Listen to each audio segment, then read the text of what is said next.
wabarakatuh. Senang sekali rasanya kita bisa berjumpa lagi di channel ini.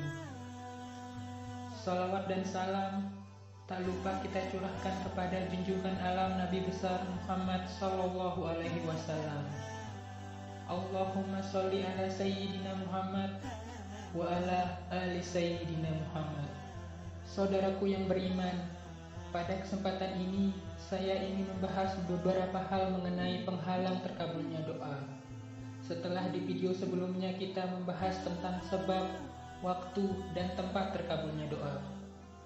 Sebagai orang yang beriman kepada Allah Subhanahu wa Ta'ala, kita kaum muslimin wajib percaya atas kekuasaan dan wajib mentaati semua perintah dan larangannya. Semua ketentuan Allah adalah adil dan penuh dengan hikmah. Jika kita berada dalam kesulitan dan kesusahan, kita langsung bermunajat kepada Allah Subhanahu wa Ta'ala. Kemudian Allah kabulkan doa kita. Jika kita ditimpa musibah, kita berdoa lalu Allah menghilangkan musibah kita. Akan tetapi terkadang doa kita tidak dikabulkan, padahal kita sudah berdoa siang dan malam. Maka kita harus introspeksi diri antara doa yang dikabulkan dengan yang tidak dikabulkan, mana yang lebih banyak. Dan juga kita introspeksi faktor apa yang menyebabkan doa kita tidak dikabulkan, atau dengan kata lain berupa penghalang terkabulnya doa seseorang. Berikut beberapa hal yang menjadi penyebab penghalang terkabulnya doa. Pertama, makan dan minum dari yang haram. Mengkonsumsi barang haram berupa makanan, minuman, pakaian, dan hasil usaha yang haram. Allah Subhanahu wa Ta'ala berfirman, "Wahai manusia, sesungguhnya Allah Subhanahu wa Ta'ala adalah Maha Baik, tidak menerima kecuali yang baik. Sesungguhnya Allah memerintahkan kepada para rasul. Allah berfirman, hai rasul-rasul, makanlah dari makanan yang baik dan kerjakanlah amal yang soleh." Quran Surat Al-Mu'minun ayat 51.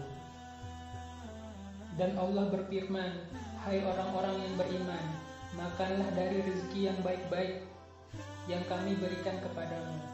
Quran Surat Al-Baqarah ayat 172. Lalu Nabi Muhammad SAW menceritakan seorang laki-laki yang melakukan perjalanan jauh. Rambutnya kusut dan berdebu. Lalu ia mengadahkan kedua tangannya ke langit seraya berkata, Ya Rob, Ya Rob.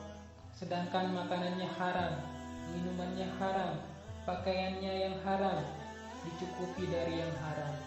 Maka bagaimana mungkin dikabulkan doanya? Kedua, minta cepat terkabulnya doa, yang akhirnya meninggalkan doa. Bila seorang muslim minta doanya segera dikabulkan, kemudian dengan hikmah Allah Subhanahu wa Ta'ala belum terwujud doa tersebut, maka ia harus bersabar. Jangan berputus asa dari rahmat Allah. Teruslah berdoa, karena bila ia istijal atau minta cepat dikabulkan, maka akan terhalang dari terkabulnya doa. Karena tidak ada seorang pun bisa memaksa Allah, dan Allah berbuat menurut yang Dia kehendaki.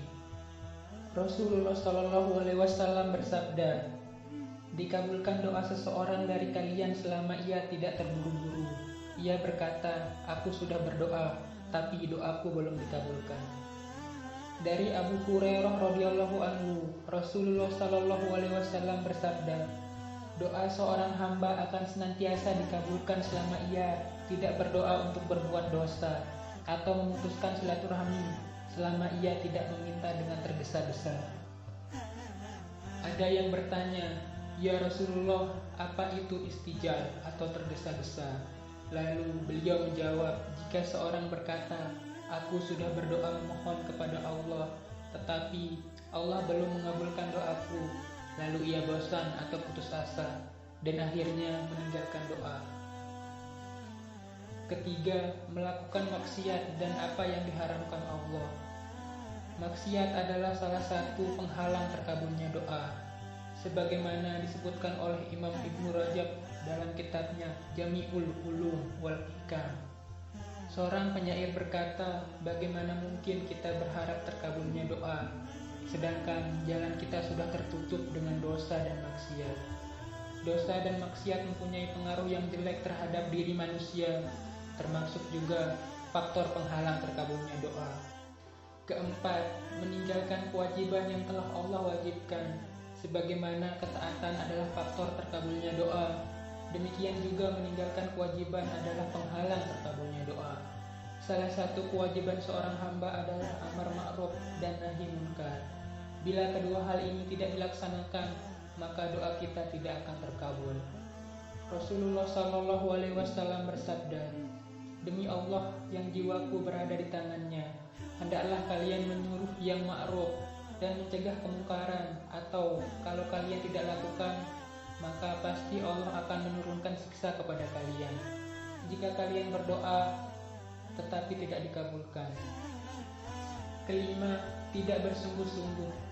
Apabila seorang dari kamu berdoa dan memohon kepada Allah, janganlah ia mengucapkan, "Ya Allah, ampunilah dosaku jika Engkau kehendaki, sayangilah aku jika Engkau kehendaki, dan berilah rezeki jika Engkau kehendaki."